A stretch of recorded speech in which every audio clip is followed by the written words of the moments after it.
industrial civilization are one and the same. Desperate measures not to save the planet, but to save our way of life. Desperate measures, rather than face the reality, humans are experiencing the planet's limits all at once.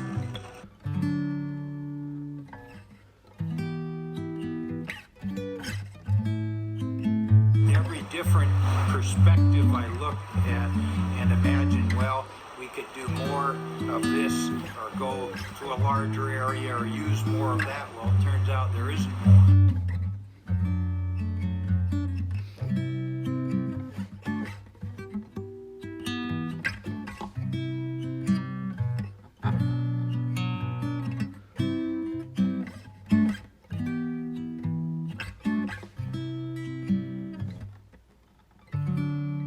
Human vulnerability at the global scale, that any one of them we could maybe compartmentalize, but we're seeing them propagating across topic after topic of society and the Earth system.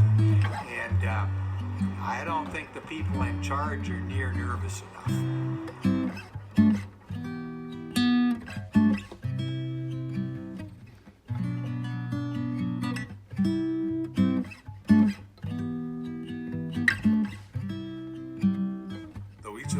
Climate change seriously, every expert I talked to wanted to bring my attention to the same underlying problem.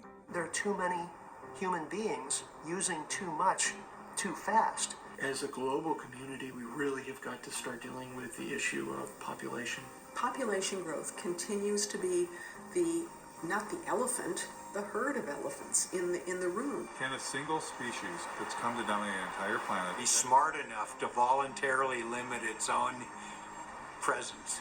Is there any precedence for that in nature? Wow. We have to have our abilities to consume reined in, because we're not good at reining them in if there are seemingly unrestrained resources. Species hit the population wall a lot and then they crash. I mean, that's a common story in biology. If that happens to us, in a way, it's the natural order of things. And I don't think we're going to find a way out of this one. I don't. As a scientist, what leads you to that conclusion? Well, because right now, a large percentage of that number is supported by industrial agriculture, which is heavily subsidized by oil, and it's not sustainable. And, and there's no going back. Without seeing some sort of major die-off in population, there's no turning back.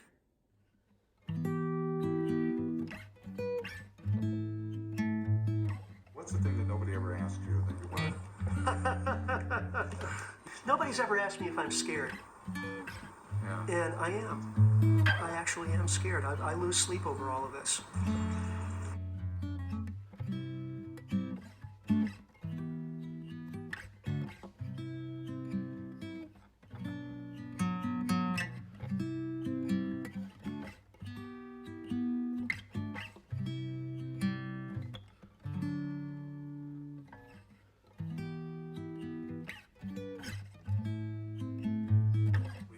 Are poised for a fall from an unimaginable height.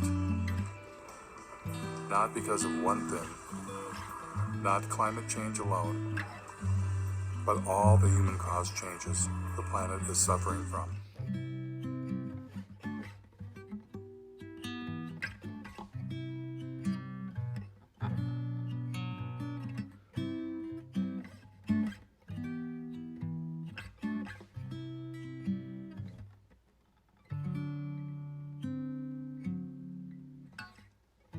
Why, for most of my life, have I fallen for the illusion green energy would save us?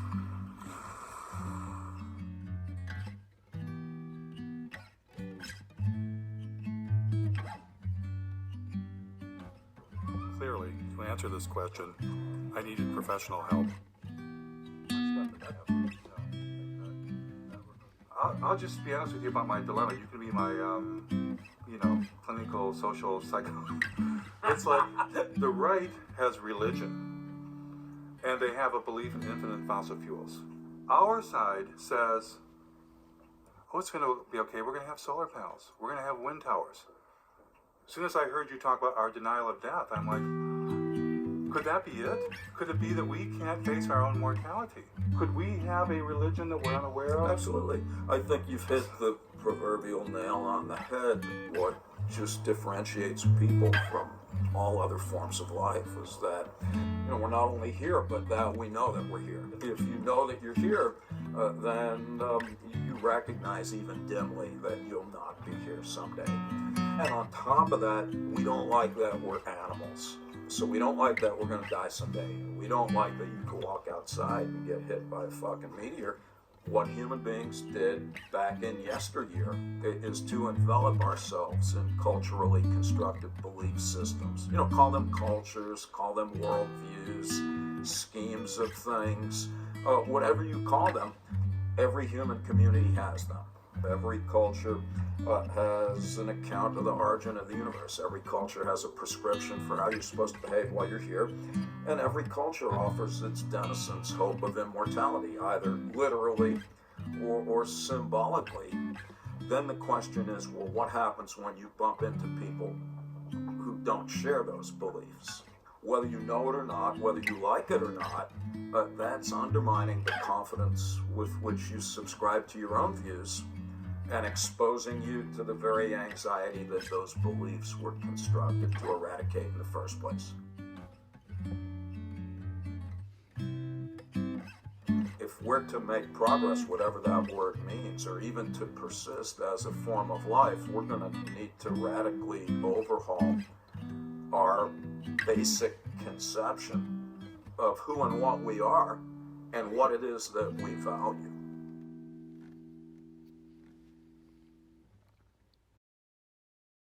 Because the people that you referred to earlier, both on the left and the right, that think we're going to be able to discover more oil or solar panel ourselves into the future, where life will look pretty much like it does now, only cleaner and better.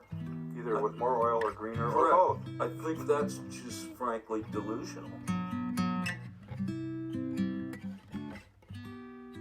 What I'm hearing is that if I haven't come to grips with my own anxiety about death and life and presented with a reminder of that, I'm highly likely to make some tragic decisions for the community. Yes. The only solution in principle is, as Albert Camus put it, he said there's only one liberty: to come to terms with death. Thereafter, anything is possible. I find that downright inspiring.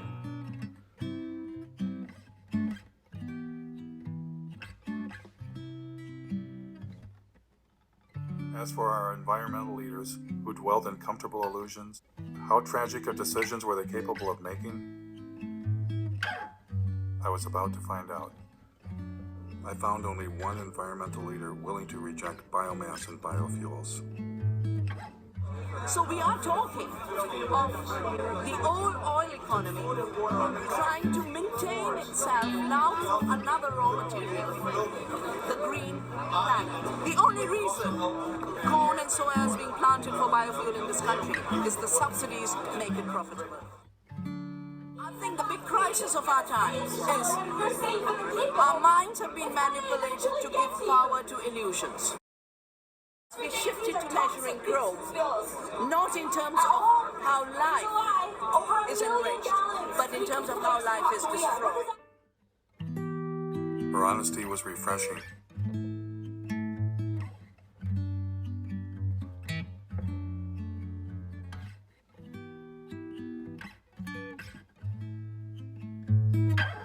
Now I know this all might seem overwhelming.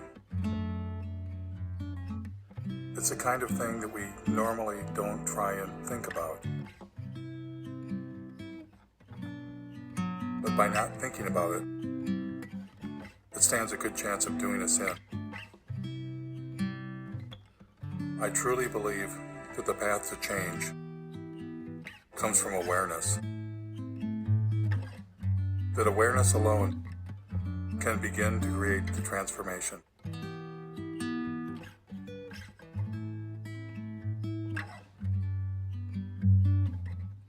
We humans must accept that infinite growth on a finite planet is suicide.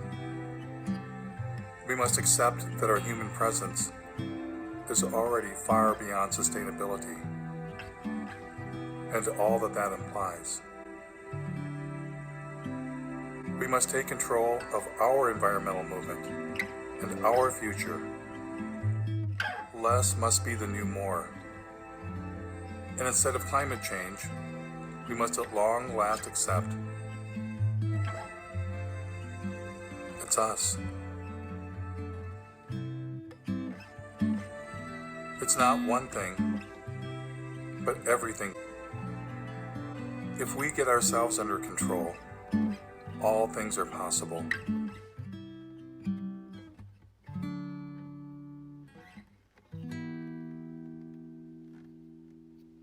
And because I've sort of painted some bleak views of where we're at in the future that we're going to have to correct and deal with,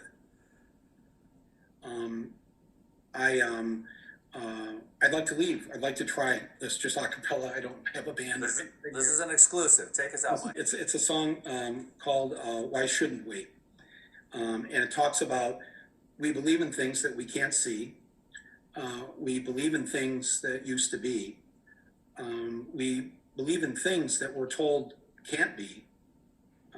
But why shouldn't we?